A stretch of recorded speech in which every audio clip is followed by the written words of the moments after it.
5000 सालों से जिंदा है अश्वत्थामा। दोस्तों, महाभारत के पात्र अश्वत्थामा के अमर होने के बारे में तो आप सभी ने सुना ही होगा, लेकिन क्या सच में पिछले 5000 सालों से अश्वत्थामा धरती पर ही हैं?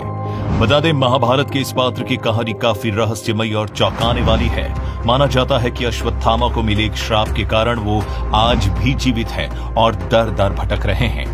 आपको बता दें, पौराणिक शास्त्रों के अनुसार एक बार महाभारत की लड़ाई में द्रोणाचार्य का वध करने के लिए पांडवों ने झूठी अफवाह फैला दी। उन्होंने कहा कि अश्वत्थामा मर चुका है, जिसके बाद उनके पिता द्रोणाचार्य शोक में डूब गए। तभी पांडवों ने मौका पाकर द्रोणाचार्य का वध कर दिया।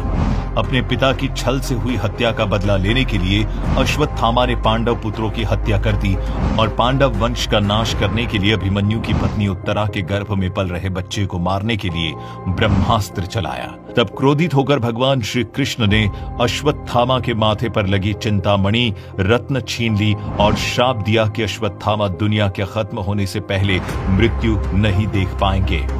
दोस्तों, माना जाता है कि अश्वत्थामा आज भी अपने इस पाप की सजा भुगत रहे हैं। आज भी वो अपनी मौत के लिए भटक रहे हैं। अश्वत्थामा की मौजूदगी का एहसास भी कई बार किया गया है। बता दें, मध्य प्रदेश के बुरहानपुर शहर से करीब 20 किलोमीटर दूर असीरगढ़ का किला है। यहाँ के स्थानीय लोगों का कहना है कि अश्वत्थामा आज भी इस किले में भगवान शिव की पूजा करने आते हैं। जिसने भी उनको देखा है वो या तो जिंदा नहीं बचा या फिर उसकी मानसिक स्थिति हमेशा के लिए खराब हो गई। यहाँ के बारे में ये भी कहा जाता है कि अश्वत्थामा पूजा करने से पहले किले के तालाब में स्नान भी करते हैं। दोस्तों, इसके साथ ही जबलपुर की नर्मदा नदी के गौरी घाट के किनारे भी अश्वत्थामा को भटकते हुए देखे जाने की बात कही जाती है। स्थानीय लोगों का कहना है कि यहाँ नदी किनारे भटकते हुए अश्वत्थामा अपने घाव से बह रहे खून को रोकने के लिए कभी कभी हल्दी और तेल मांगते हैं। हालांकि इस संबंध में कोई प्रमाण आज तक नहीं मिल पाया है, लेकिन इस तरह की बातें यहाँ पर लंबे समय से चली आ रही है। अश्वत्थामा के बारे में इतनी बात जानने के बाद आपके मन में ये सवाल आ रहा होगा कि अश्वत्थामा का नाम कैसे पड़ा। आपको बता दें कि इसके पीछे एक बहुत बड़ी रोचक कथा है। अश्वत्थामा ने जब जन्म लिया तब उसने अश्व के समान घोर शब्द किया। इसके बाद आकाशवाणी हुई कि ये बालक अश्वत्थामा के नाम से प्रसिद्ध होगा। अश्वत्थामा के सिर पर जन्म से ही एक मणि मौजूद थी। द्रौपदी ने अर्जुन की प्रार्थना पर गुरुपुत्र को प्राण दान दे दिया, लेकिन सजा के तौर पर मणि छीन लिया और उसके बाल काट लिए। उन दिनों बाल काट लेने का मतलब मृत्युदंड माना जाता था। महाभारत युद्ध समाप्त होने के बाद कौरवों की ओर से सिर्फ 3 योद्धा बचे थे, कृप, कृतवर्मा और अश्वत्थामा। कृप हस्तिनापुर चले आए और कृतवर्मा द्वारिका। शाप से दुखी अश्वत्थामा को व्यास मुनि ने शरण दिया।